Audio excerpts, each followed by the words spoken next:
दोस्तों, जब हम इतिहास पर नजर डालते हैं तो हमें पता चलता है कि किस तरह से युद्ध की विधियां विकसित हुई हैं। पहले जहां युद्धों में सेना की संख्या और भौतिक शक्ति पर अधिक जोर दिया जाता था, वहीं अब तकनीक और मशीनों का महत्व बढ़ता जा रहा है। यह बदलाव हमें यह सोचने पर मजबूर करता है कि भविष्य के युद्ध कैसे होंगे। हालांकि कई मुस्लिम शासक आज भी पुरानी तकनीकों पर भरोसा करते हैं, जिसके चलते धीरे धीरे उनका साम्राज्य खत्म होता गया। लेकिन आज हम एक ऐसी नई तकनीक के बारे में बात करेंगे जिसने पूरे विश्व को चौंका दिया है। जी हाँ, ईरान ने एक नई आर्टिफिशियल सैनिकों की सेना तैयार कर ली है, यानी कि रोबोट्स की सेना। ये रोबोट्स किसी भी दुश्मन देश में घुसकर खतरनाक फौजी ऑपरेशंस को अंजाम दे सकते हैं। इस नई तकनीक ने वैश्विक सुरक्षा परिदृश्य में हलचल मचा दी है। अमेरिका और चीन पर ऐसे रोबोट्स विकसित करने के आरोप लगे थे, लेकिन ईरान का यह कदम पूरी दुनिया के लिए एक नए खतरे की घंटी है।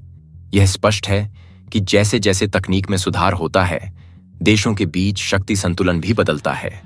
अमेरिका ने कहा है कि ईरान जल्द ही टर्मिनेटर जैसे रोबोट्स की एक पूरी सेना बनाने में सफल हो जाएगा। इस तरह की सेना से ईरान के सामरिक विकल्पों में वृद्धि होगी और इससे वैश्विक राजनीति में एक नया मोड़ आ सकता है। ईरान की रोबोटिक सेना 3 भागों में बंटी हुई है: जमीन पर चलने वाले रोबोट्स, हवा में उड़ने वाले रोबोट्स और पानी में तैरने वाले रोबोट्स।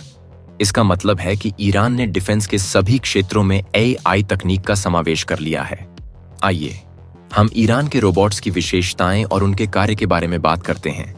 ईरान के यूनिवर्सिटी ऑफ तेहरान में रिसर्च टीमें इस दिशा में काम कर रही हैं। उनमें से एक प्रमुख रोबोट है सुरेना 4, जिसे 2008 से विकसित किया जा रहा है। यह रोबोट इंसान की तरह दिखता है और इसमें स्पेशल सेंसर्स लगे हुए हैं जो इसे सामने मौजूद ऑब्जेक्ट्स को डिटेक्ट करने में मदद करते हैं। सुरेना 4 की डिजाइन इंसानी आकार के समान है, जो इसे विभिन्न प्रकार के कार्य करने में सक्षम बनाता है। इसके हाथों में सेंसर्स हैं, जिससे यह बारीक से बारीक काम कर सकता है। इसे ऐसी सिचुएशन में भेजा जा सकता है जहां मानव सैनिकों की जान को खतरा हो। इसके अलावा सुरेना 4 युद्ध भूमि में उतरकर सैनिक की भूमिका भी निभा सकता है और जासूसी कर सकता है। यह तकनीक ईरान की सैन्य क्षमताओं को और भी मजबूत बनाती है। ईरान के पास एक और शक्तिशाली रोबोट है जिसका नाम R1 है।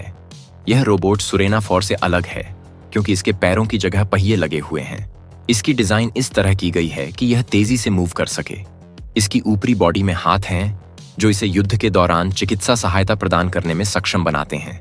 यह रोबोट मेडिकल असिस्टेंट के रूप में काम कर सकता है, खासकर तब जब युद्ध के मैदान में डॉक्टर और सैनिक घायल हो जाते हैं।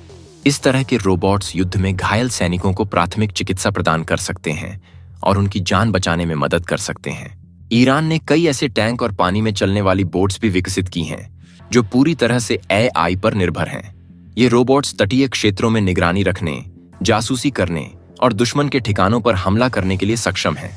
इस नई तकनीक के साथ ईरान ने अपनी आंतरिक सुरक्षा को मजबूत किया है। यदि दुश्मन इन पर हमला करता है तो इससे केवल वित्तीय नुकसान होगा और ईरानी सैनिकों को कोई नुकसान नहीं होगा। यह तकनीक ईरान की सैन्य शक्ति को और अधिक प्रभावी बनाती है। अब यदि ईरान अपनी इस आर्टिफिशियल सेना को युद्ध में उतारता है तो हम एक ऐसी जंग देख सकते हैं जो इंसानों और रोबोट्स के बीच लड़ी जाएगी। यह एक नई तरह की लड़ाई होगी जिसमें रणनीतिक, तकनीकी और मानव संसाधनों का प्रयोग होगा।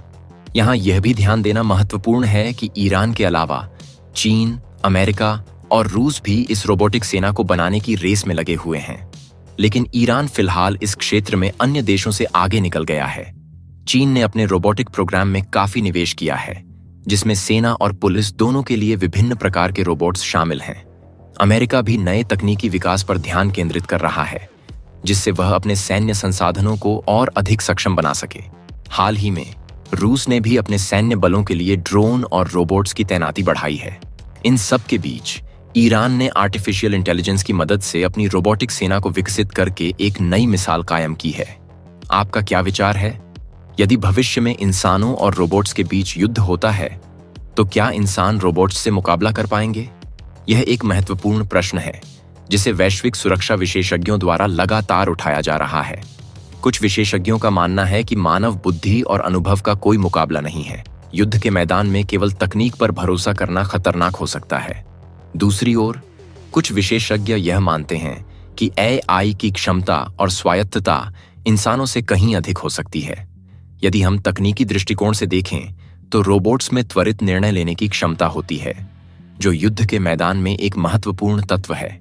ये रोबोट तेजी से डेटा प्रोसेस कर सकते हैं और वास्तविक समय में फैसले ले सकते हैं। वहीं मानवीय भावनाएं और रणनीतिक सोच युद्ध के दौरान महत्वपूर्ण होती हैं। एक साधारण गलती, जैसे कि एक गलत निर्णय लेना, युद्ध का रुख बदल सकता है। इसलिए तकनीकी विकास के साथ साथ मानव तत्व को भी बनाए रखना आवश्यक है। आगे बढ़ते हुए हम देख सकते हैं कि ईरान जैसे देश अपनी तकनीकी क्षमताओं को विकसित करने के लिए अपनी सेना में सुधार कर रहे हैं। यह तकनीक न केवल सैन्य उद्देश्यों के लिए है, बल्कि यह घरेलू सुरक्षा और आंतरिक व्यवस्था को बनाए रखने के लिए भी महत्वपूर्ण है। इसका एक और पहलू यह है कि जैसे जैसे ये तकनीक विकसित होती है, हमें इसके नैतिक और सामाजिक प्रभावों पर भी विचार करना होगा। युद्ध के दौरान रोबोट्स के उपयोग से मानवता पर क्या प्रभाव पड़ेगा? क्या ये रोबोट युद्ध अपराधों के लिए जिम्मेदार होंगे? क्या इनकी तैनाती से मानवीय त्रासदियों में वृद्धि होगी? इन सवालों का उत्तर ढूंढना बेहद जरूरी है। क्या हम ऐसी दुनिया में रह सकते हैं जहां युद्ध रोबोट्स द्वारा लड़े जाएं? यदि हां, तो इसके परिणाम क्या होंगे? क्या हम तकनीक के इस युग में मानवता को सुरक्षित रख पाएंगे? आखिरकार हमें यह समझने की जरूरत है कि तकनीक केवल एक उपकरण है। इसे कैसे उपयोग किया जाता है, यह तय करता है कि इसका प्रभाव सकारात्मक होगा या नकारात्मक। हम एक ऐसे युग में प्रवेश कर रहे हैं जहां तकनीक और मानवता का संगम होगा, और हमें इस दिशा में उचित कदम उठाने होंगे। इसीलिए दोस्तों, हमें यह समझना होगा कि तकनीकी विकास केवल सैन्य शक्ति को बढ़ाने के लिए नहीं होना चाहिए, बल्कि इसका उपयोग मानवता के कल्याण के लिए भी होना चाहिए। आपकी क्या राय है इस पर? यदि भविष्य में इंसानों और रोबोट्स के बीच युद्ध होता है, तो क्या इंसान रोबोट्स से मुकाबला कर पाएंगे? आप अपनी राय हमें कमेंट में जरूर बताएं। और दोस्तों, अगर आपको यह वीडियो पसंद आई हो तो इसे लाइक जरूर करना, और अगर आप इस चैनल पर नए हो तो चैनल को सब्सक्राइब भी कर लेना, ताकि आपको और भी अपडेट मिलती रहे। धन्यवाद।